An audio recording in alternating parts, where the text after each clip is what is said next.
जय हिंद दोस्तों, आपका स्वागत है अपने प्यारे से YouTube channel real education class 10th में। मैं आशा करता हूं कि दोस्तों आप सभी अच्छे होंगे और अपना पढ़ाई अच्छे से कर रहे होंगे। दोस्तों आज के वीडियो में हम लोग जानेंगे नाखून क्यों बढ़ते हैं पाठ का ऑब्जेक्टिव और सब्जेक्टिव क्वेश्चन को।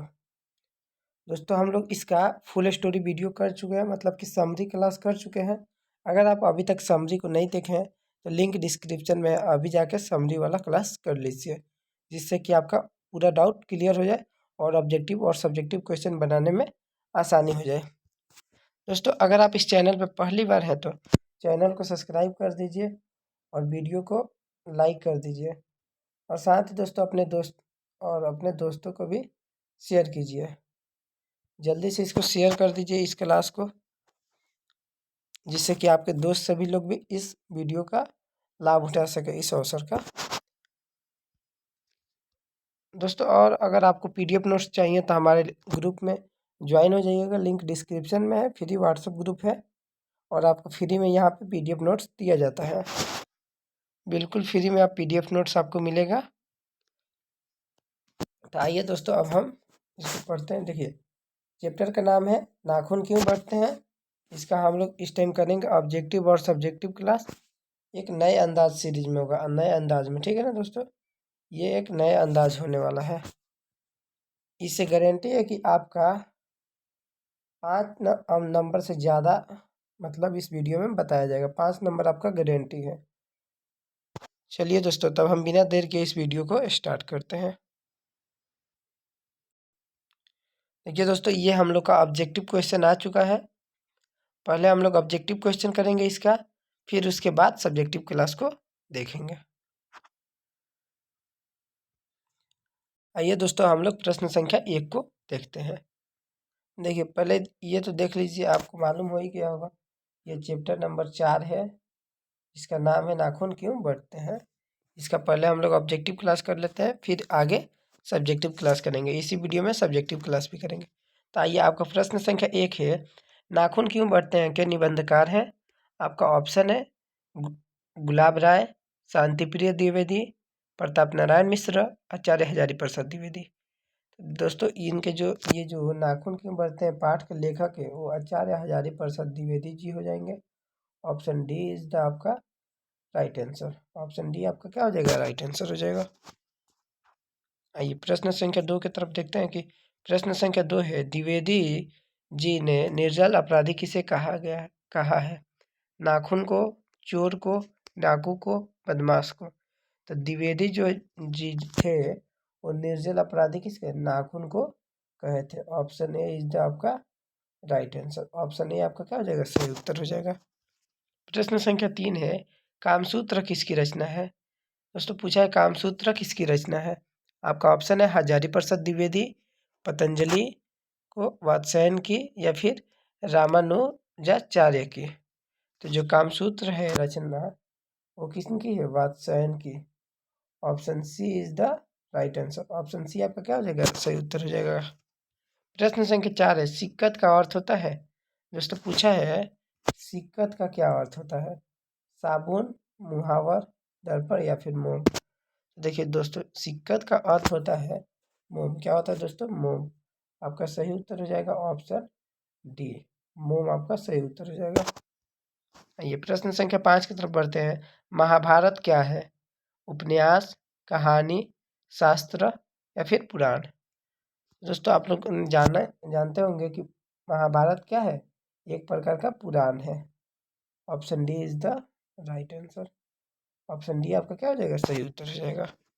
प्रश्न संख्या 6 की तरफ बढ़ते हैं, किस देश के लोग बड़े बड़े नख पसंद करते हैं। नख का मतलब क्या होता है दोस्तों, नख का मतलब नाखून। क्या दोस्तों, नाखून होता है। नख का मतलब नाखून होता है, ठीक है दोस्तों, याद रखिएगा, नख का मतलब नाखून। तो किस देश के लोग बड़े बड़े नख पसंद रखते हैं, नाखून। गौंड देश के, कैके देश के, वाहिक देश के या फिर गांधार देश के। दोस्तों जो बड़े बड़े नख पसंद करते हैं वो कौन, गौंड देश के लोग पसंद करते हैं। ऑप्शन ए आपका राइट आंसर हो जाएगा। ये प्रश्न संख्या 7 की तरफ बढ़ते हैं, कौन छोटे नखों को पसंद करते हैं। छोटे छोटे नखों को कौन पसंद करते हैं, दाक्षिणात्य, पर्वत्य, मालव या फिर मध्य देशीय। तो जो छोटे नखों को पसंद करते हैं उन्हें क्या कहते हैं? दक्षिणात्य। Option A is the right answer, आपका ए सही उत्तर हो जाएगा। ये प्रश्न संख्या 8 को देखते हैं। हजारी प्रसाद द्विवेदी का जन्म कब हुआ था? तो उससे पूछा है हजारी प्रसाद द्विवेदी जी का जन्म जन्म कब हुआ था? तो 1905 में, 1907 में, 1909 में या फिर 1911 में। तो आपको हम बताए होंगे कि द्विवेदी जी का जो जन्म हुआ था 1907 ईस्वी में हुआ था। Option B is the right answer. B आपका क्या हो जाएगा? सही उत्तर हो जाएगा। प्रश्न संख्या 9 है। हजारी प्रसाद द्विवेदी का जन्म कहाँ हुआ था? समस्तीपुर बिहार, बलिया बिहार या फिर बलिया उत्तर प्रदेश, इलाहाबाद उत्तर प्रदेश। जो हजारी प्रसाद जी का जन्म हुआ था वो कहाँ हुआ था? बलिया उत्तर प्रदेश में। ऑप्शन सी आपका क्या हो जाएगा? राइट आंसर हो जाएगा। ये प्रश्न संख्या 10 की ओर देखते हैं। कौन मनुष्य का आदर्श नहीं बन सकती? शेर, बंदरिया, भालू या फिर हाथी। दोस्तों जो बंदरिया होती है वो क्या मनुष्य का आदर्श कभी नहीं बन सकती। ऑप्शन बी आपका क्या हो जाएगा? राइट आंसर हो जाएगा। प्रश्न संख्या 11 को देखते हैं। देवताओं का राजा किसे संबोधित किया जाता है? देवताओं का राजा मतलब किसे कहा जाता है? महादेव को, विष्णु को या फिर इंद्र को, फिर ब्रह्मा को। तो जो देवताओं का राजा जिसे संबोधित किया जाता है उन्हें हम क्या कहते हैं? इंद्र को कहते हैं। Option C is the right answer. Indra ji को क्या देवताओं का राजा कहा जाता है। आइए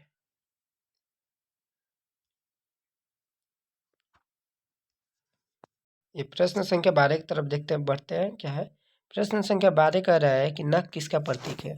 नख मतलब नाखून किसका प्रतीक है? मानवता का, पशुता का, ए और बी दोनों या फिर इनमें से कोई नहीं। जो नख है दोस्तों क्या पशुता का प्रतीक है। मतलब जिस टाइम पशु वशु मतलब रहते थे जंगल में, जब आदि मानव था उस टाइम क्या प्रतीक था, वही पूछा है। तो पशुता का हो जाएगा। ऑप्शन बी आपका क्या हो जाएगा? राइट आंसर हो जाएगा। आगे देखते हैं। प्रश्न संख्या 13 है। पृथ्वीराज रासो किसका संपादक है? हजारी प्रसाद द्विवेदी जी का, मैक्स मुलर का, सुमित्रानंद पंत का, फिर नलिन बिलोचन शर्मा का।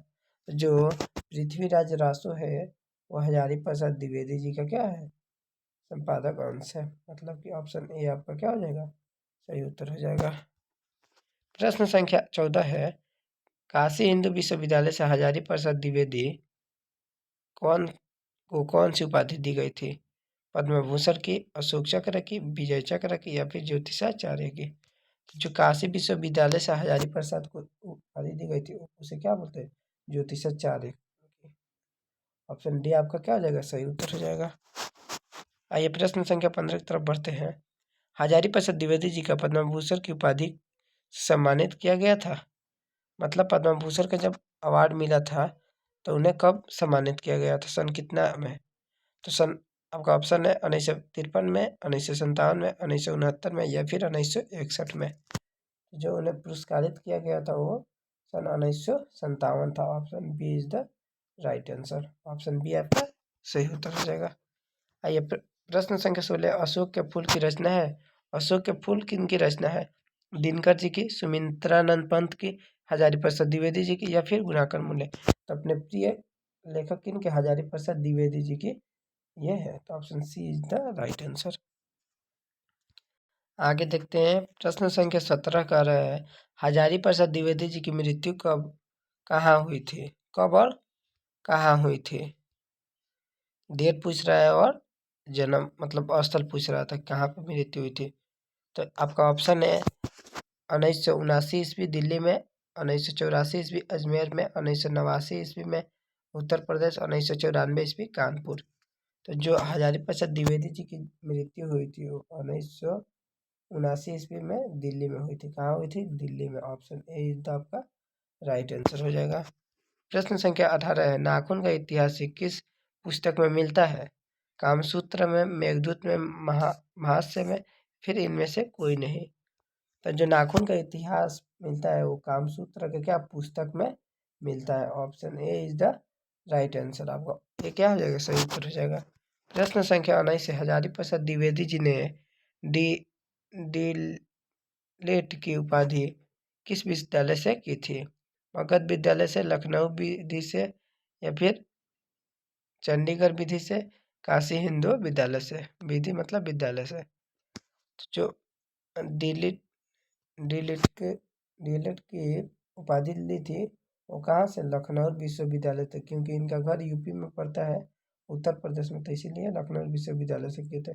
Option B is the right answer. प्रश्न संख्या 20 से कहानी के चंद्रकार, त्रिकोण, दंतुल वर्तुकाल कृतियों का संबंध मानव के किस अंग से है? मानव के किस अंग से? नख से, मुख से, कान से, या फिर आंख से? तो उसके किस अंग से है दोस्तों? नख से, मतलब नाखून से। Option A is the right answer. प्रश्न संख्या 21 को देखते हैं। अलकत का अर्थ होता है, अलकत का क्या अर्थ है? तेल, आलता, हल्दी, या फिर साबुन।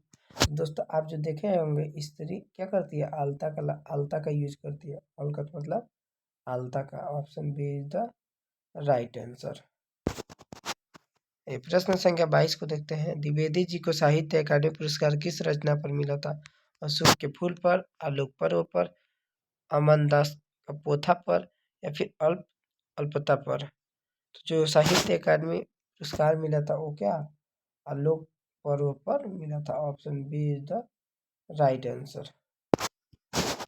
प्रश्न संख्या 23 है। प्राचीन मानव का मुख्य अस्त्र शस्त्र था? दांत, नाखून, पैर, या फिर पत्थर के औजार। तो जो पहले के अस्त्र शस्त्र क्या थे? नाखून थे। Option B is the right answer. ये प्रश्न संख्या 24 की तरफ देखते हैं। आर्यों के पास था, आर्यों के पास क्या था? लोहे का अस्त्र, घोड़े, मिट्टी का घर, या फिर इनमें से सभी। जो आर्यों के पास था दोस्तों वो क्या था? इनमें से सभी था। ठीक है ना दोस्तों? Option D is the right answer. Option D आपका सही उत्तर हो जाएगा।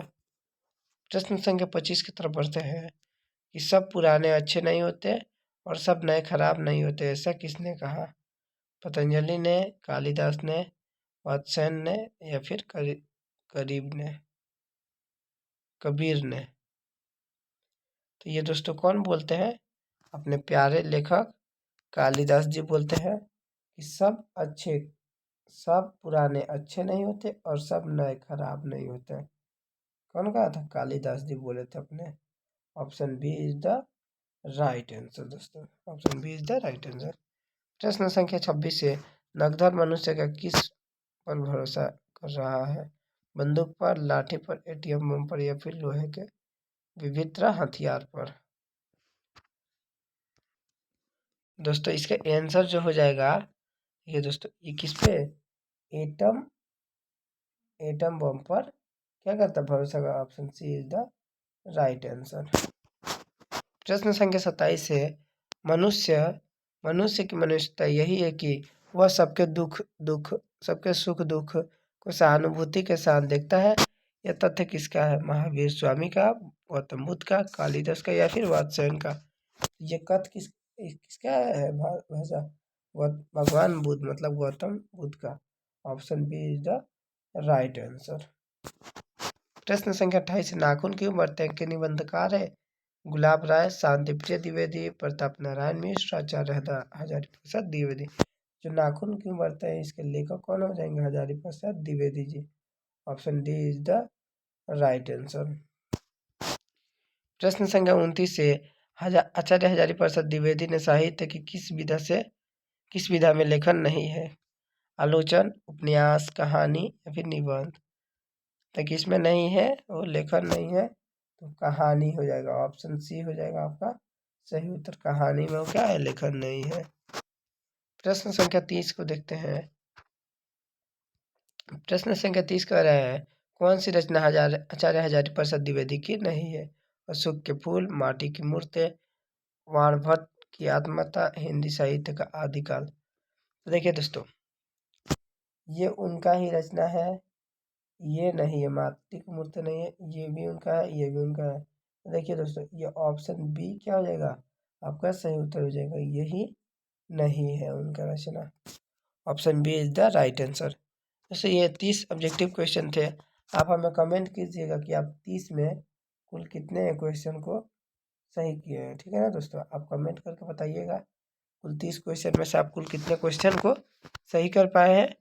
और आपको कोई भी डाउट होता है आप हमारे नंबर पे कांटेक्ट कर सकते हैं या फिर व्हाट्सएप ग्रुप में ज्वाइन कीजिए। नंबर पे मैसेज देखिए, नंबर है 85 398 71 728। ये आपका क्या है, नंबर है आपके सर का। इस पर आप मैसेज या कॉल कुछ भी कर सकते हैं पूछने के लिए, या फिर आप हमें ज़्यादा से ज़्यादा कमेंट कीजिए। आज आप हमें कमेंट कीजिए, हम आपको आपका रिप्लाई ज़रूर करेंगे। दोस्तों चलिए आगे बढ़ते हैं हम लोग। अब पार्ट सब्जेक्टिव का भी है। इससे पहले हम दोस्तों एक बात बताना चाहते हैं कि अगर आप इस चैनल पर नए हैं तो इस चैनल को सब्सक्राइब कर दीजिए और साथ ही इस वीडियो को लाइक भी कीजिए और अपने दोस्तों को भी शेयर कर दीजिए। ज़्यादा से ज़्यादा अपने दोस्तों के पास भी शेयर कीजिए। चलिए दोस्तों, ये फिर आइए देखते हैं। चैप्टर 4 है नाखून क्यों बढ़ते हैं। इसका हम लोग क्या करेंगे, इस टाइम सब्जेक्टिव क्वेश्चन को करेंगे। आइए प्रश्न संख्या 1 को देखते हैं। मनुष्य बार बार नाखून को क्यों काटता है। जो मनुष्य है वो बार बार नाखून को क्यों काटता है, यह हमें पढ़ना है। तो देखिए इसका उत्तर है, मनुष्य निरंतर संभव होने के लिए प्रयासरत रहता है। प्रारंभिक काल में मानव एवं पशु एक समान थे, नाखून अस्त्र थे। लेकिन जैसे जैसे मानवता विकास की धारा अग्रसर होती गई, मनुष्य पशुतम भिन्न होता गया। उसके अस्त्र शस्त्र व्यवहार, आहार व्यवहार, सभ्यता, संस्कृति और निरंतर भिन्नता आ गई। वह पुरानी जीवन शैली को परिवर्तित करता गया। जो नाखून अस्त्र थे उसे सुंदर रूप देने लगा। इससे नयापन आने में संवारने एवं पशु के विभिन्न दिखने हेतु नाखून को मनुष्य काट देता है। देखिए दोस्तों, मनुष्य बार बार नाखून को इसलिए काटता था क्योंकि जब वो पहले के ज़माने में उसका क्या, नाखून अस्त्र शस्त्र दोनों ही थे। मनुष्य के नाखून ही अस्त्र और शस्त्र दोनों थे। तो जब वो जीवन का पुरानी शैली से हटकर नए शैली में परिवर्तन किया तो वह देखा कि जो नाखून थे वो काटने पर बहुत ही सुंदर ढंग से दिख रहे थे, सौंदर्य दिख रहे थे। और वो अपने पास स्मृति बिताना चाहती थी, क्या बोलते हैं, भूलना चाहता था। इसके वजह से वो क्या हुआ, नाखून बार बार काटना चाहता था मनुष्य। आइए प्रश्न संख्या 2 की तरफ बढ़ते हैं। प्रश्न संख्या 2 है, नाखून क्यों बढ़ते हैं। नाखून क्यों बढ़ते हैं, यह प्रश्न लेखक के आगे कैसे उपस्थित हुआ। देखिए दोस्तों, नाखून क्यों बढ़ता है, यह प्रश्न एक दिन लेखक की छोटी लड़की ने उनसे पूछ दिया। उस दिन से यह प्रश्न लेखक के सामने का सोचने का विषय बन गया। दोस्तों देखिए, लेखक कहीं जाने वाले थे, तब तक उनकी छोटी बेटी आती है। मानिए कि ये उनकी छोटी बेटी आती है और बोलती है, पापा पापा नाखून क्यों बढ़ते हैं, आप बताइए। तो लेखक, मानिए वहीं से ना क्वेश्चन का मतलब जो उत्पत्ति हुई है वहीं से ना हुई है। तो लेखक तब से क्या हो गए, सोच में पड़े रह गए कि आखिर नाखून बढ़ता है तो क्यों बढ़ता है। आइए प्रश्न संख्या 3 को देखते हैं। लेखक द्वारा नाखून को अस्त्र के रूप में देखना कहाँ तक संगत है। देखिए, अस्त्र के रूप में देखना कहाँ तक संगत है। इसका आंसर है, कुछ लाख वर्षों से पहले मनुष्य जब जंगली थे तो उसे नाखून की जरूरत थी। जब मनुष्य क्या था, जंगली था, तब उसे नाखून की जरूरत थी। सही बात है। वनमानुष के समान मनुष्य के लिए नाखून अस्त्र था।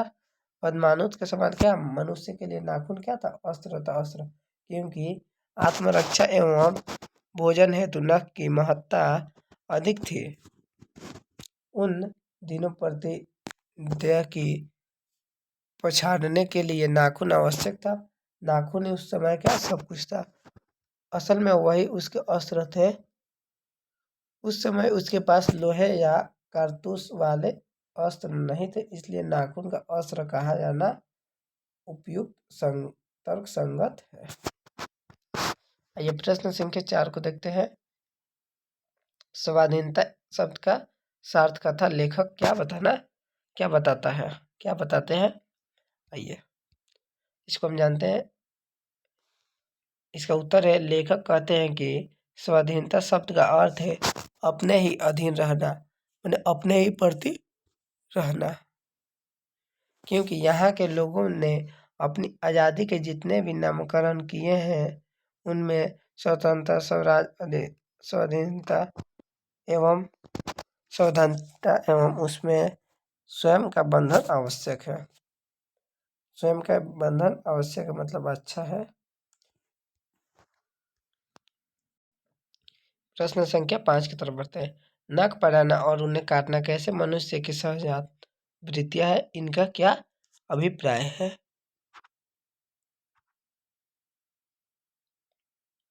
इसका उत्तर है, मानव शरीर में बहुत सी अभ्यास जन्य सहज वृत्तियां अंतर्निहित है। दीर्घकालीन आवश्यकता बनकर मानव शरीर में विद्यमान रही सहज वृत्तियां ऐसे ही गुण है जो अनायास ही अनजाने में अपने आप काम करती है। नाखून का बढ़ना उनमें से एक है। नाखून का बढ़ना उनमें से क्या है? एक है। वास्तव में सहजात वृत्तियां अनजान समृद्धियों को कहा जाता है। नख बढ़ाने की सहजात वृत्तियां मनुष्य की निहित पशुत्व का प्रमाण है। उन्हें काटने की जो प्रवृत्ति है वह मनुष्यता की निशानी है। मनुष्य के भीतर पशुता है लेकिन वह उसे बढ़ाना नहीं चाहता। मानव पशुता को छोड़ चुका है क्योंकि पशु बनकर वह आगे नहीं बढ़ सकता, इसलिए पशुता की पहचान नाखून को मनुष्य काट देता है। देखिए दोस्तों, नाखून मनुष्य बार बार नाखून को इसलिए काटता है क्योंकि वो अपने पास वृत्ति को भुलाना चाहता है। हाँ, और जो वो मतलब मानव पशुता को छोड़ चुका है। क्या है? पशुता को छोड़ चुका है क्योंकि पशु बनकर वह आगे नहीं बढ़ सकता। पशु बनकर वो आगे नहीं बढ़ सकता, इसीलिए पशुता की पहचान नाखून को मनुष्य काट देता है। नाखून को इसलिए क्या कर देता है? वो मनुष्य काट ही देता है। आगे प्रश्न संख्या 6। निबंध के में लेखक किस बूढ़े का जिक्र किए हैं? लेखक की दृष्टि में बूढ़े के कथनों की सार्थकता क्या है? सार्थकता क्या है? लेखक ने महात्मा गांधी को बूढ़े प्रतीक के रूप में जिक्र किया है। लेखक की दृष्टि से महात्मा गांधी के कथनों की सार्थकता उभर कर इस प्रकार आती है। आज मनुष्य में जो पाश्विक प्रवृत्ति है तथा सत्य, सौंदर्य बोध एवं विश्वसनीयता का लेशमात्र भी स्थान नहीं है। महात्मा गांधी ने समस्त जन समुदाय को हिंसा, क्रोध, मोह और लोभ से दूर रहने की सलाह दी। इच्छखलता से दूर रहकर गंभीरता को धारण करने की सलाह दी, लेकिन इनके सारे उपदेश बुद्धिजीवी वर्ग के लिए उपेक्षित रहा। ये प्रश्न संख्या 7 की तरफ देखते हैं। 7 को देखते हैं। लेखक की दृष्टि से में हमारी संस्कृति की बड़ी भारी विशेषता क्या है? स्पष्ट करें। लेखक की दृष्टि में हमारी संस्कृति की बड़ी भारी विशेषता है अपने आप पर अपने द्वारा लगाया हुआ बंधन। भारतीय चित्त जो आज का अधीनता के रूप में न सोचकर धीनता, स्वाधीनता के रूप में सोचता है, यह भारतीय संस्कृति के किस विशेषताओं का एक ही फल है। यह विशेषता हमारे दीर्घकालीन संस्कारों में आई है, इसलिए स्वयं के बंधन को आसानी से छोड़ा जा सकता है। आइए प्रश्न संख्या 8 को देखते हैं। प्रश्न संख्या 8 कह रहा है, बढ़ते नाखून द्वारा प्रकृति मनुष्य को क्या याद दिलाती है? बढ़ती नाखून मतलब मनुष्य के क्या याद दिलाती है? आइए हम देखते हैं इसका। देखिए, प्राचीन काल में मनुष्य जंगली था। प्राचीन काल में मतलब बहुत ही पहले मनुष्य क्या था? जंगली था। वह वनमानुष की तरह था। उस समय वह अपने नाखून की सहायता से जीवन की रक्षा करता था। नाखून की सहायता से क्या अपने जीवन की रक्षा करता था। आज नगधर मनुष्य अत्यधिक हथियार पर भरोसा करके आगे की ओर चल रहा है। आजकल जैसे नख पर मनुष्य भरोसा न कर हथियार पर भरोसा करके बहुत ही कहाँ आगे चल रहा है, पर उसके नाखून अब भी बढ़ रहे हैं। लेकिन उसके नाखून क्या है, अब भी बढ़ रहे हैं। बढ़ते नाखूनों द्वारा प्रकृति मनुष्य को याद दिलाती है कि तुम भीतर वाले अस्त्र से अब वंचित नहीं हो। तुम्हारे नाखून को भुलाया नहीं जा सकता। तुम वही प्राचीनतम नख एवं दंत पर आश्रित रहने वाला जीव हो। पशु की समानता तुम्हें अब भी विद्यमान है। ये प्रश्न संख्या 9 की तरफ है, पढ़ते हैं। लेखक ने किस प्रसंग में कहा है कि बंदरिया मनुष्य का आदर्श नहीं बन सकती? लेखक का अभिप्राय स्पष्ट कीजिए, करें मतलब। देखिए दोस्तों, इसका आंसर है, लेखक ने रूढ़िवादी विचारधारा और प्राचीन संवेदनाओं से हटकर जीवन यापन करने के प्रसंग में कहा है कि बंदरिया मनुष्य का आदर्श नहीं बन सकते। लेकिन लेखक के कहने का अर्थ अभिप्राय है कि मेरे बच्चे को गोद में दबाए रहने वाली बंदरिया मनुष्य का आदर्श कभी नहीं बन सकते।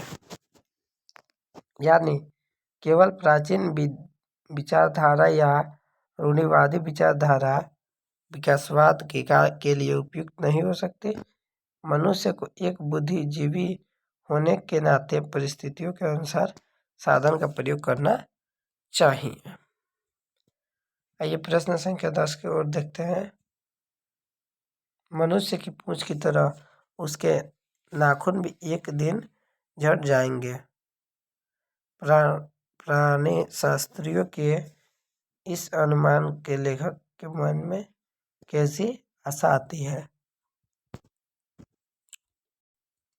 दोस्तों, इसका आंसर है, प्राणी शास्त्रियों का ऐसा अनुमान है कि एक दिन मनुष्य की पूंछ की तरह उसके नाखून भी झड़ जाएंगे। नाखून भी क्या हो जाएंगे, झड़ जाएंगे, उनके बालों की तरह। इस तथ्य के आधार पर ही लेखक के मन में यह आशा जगती है कि भविष्य में मनुष्य के नाखूनों का ढूंढना बढ़ जाएगा और मनुष्य का आवश्यकता अंग उसी प्रकार झड़ जाएगा जिस प्रकार उसकी पूंछ झड़ गई है। अर्थात मनुष्य पशुता को पूर्णतः त्याग कर पुनरुत्थान मानता है। दोस्तों, ये आपका जो 10 VBI सब्जेक्टिव क्वेश्चन थे, आप हमें बताइएगा कि ये 10 में कोई भी क्वेश्चन आपको जो है डाउट लगे तो आप हमें कमेंट कीजिएगा। दोस्तों, कमेंट कीजिए आप हमें कि हाँ सर, ये बात हमें नहीं समझ में आई है, या फिर कोई भी मतलब क्वेश्चन जो है जो आपको नहीं समझ में आया तो आप तुरंत कमेंट कीजिए, या फिर लिंक डिस्क्रिप्शन में है। डिस्क्रिप्शन में नंबर है, आप क्या कीजिए, देखिए दोस्तों, डिस्क्रिप्शन में नंबर है, उसको ज्वाइन कीजिए व्हाट्सएप ग्रुप, और आप हमें वहाँ पे मैसेज कीजिए जो भी आपको समस्या है। और अगर आप PDF नोट्स लेना चाहते हैं तो उसी नंबर पे PDF नोट्स के लिए एक बार बोल दीजिए कि सर हमें PDF नोट्स चाहेंगे, हम आपको फ्री में पूरे सब्जेक्ट का PDF नोट्स देंगे। तो दोस्तों, ये आपका 10 VBI क्वेश्चन हो गया। और देखिए दोस्तों, ये 8 क्वेश्चन थे। 8 क्वेश्चन में से 1 या 2 क्वेश्चन आएंगे ही आएंगे बोर्ड एग्जाम में आपके। ये आपका आ गया,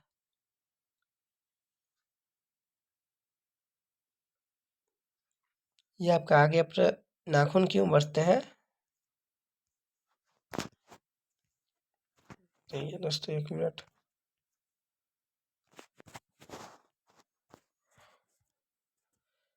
बोल रहा है नाखून क्यों बढ़ते हैं, इसका ऑब्जेक्टिव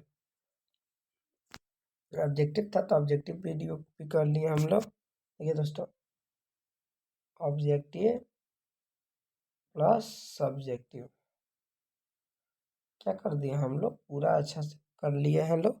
ऑब्जेक्टिव में कोई दिक्कत नहीं है और सब्जेक्टिव में भी कोई दिक्कत नहीं होना चाहिए। हाँ दोस्तों, हम ये भी बता दें आपको कि देखिए, इसमें 30 को VBI जो ऑब्जेक्टिव क्वेश्चन दिए थे उसमें से 3-4 को जो इसमें से 3-4 नंबर का आता है ऑब्जेक्टिव आएगा, 3-4 ये ऑब्जेक्टिव क्वेश्चन आएगा। और आपका 2 गो तो है कि पक्का है कि 2 गो सब्जेक्टिव क्वेश्चन आएगा। 4 नंबर ऑब्जेक्टिव प्लस 4 सब्जेक्टिव, कितना हो गया टोटल 8 नंबर आपका बन गया। इस चैप्टर से टोटल आपका 8 नंबर, देखिए दोस्तों इस चैप्टर से आपका टोटल 8 नंबर बन रहा है। आप इसको जल्दी से अच्छे से पढ़िएगा। और अगर आप अभी तक इस वीडियो को लाइक नहीं किए होंगे तो लाइक कर दीजिए और अपने दोस्तों को भी के पास भी शेयर कीजिए। मिलते हैं एक नए वीडियो में, तब तक के लिए जय हिंद जय भारत।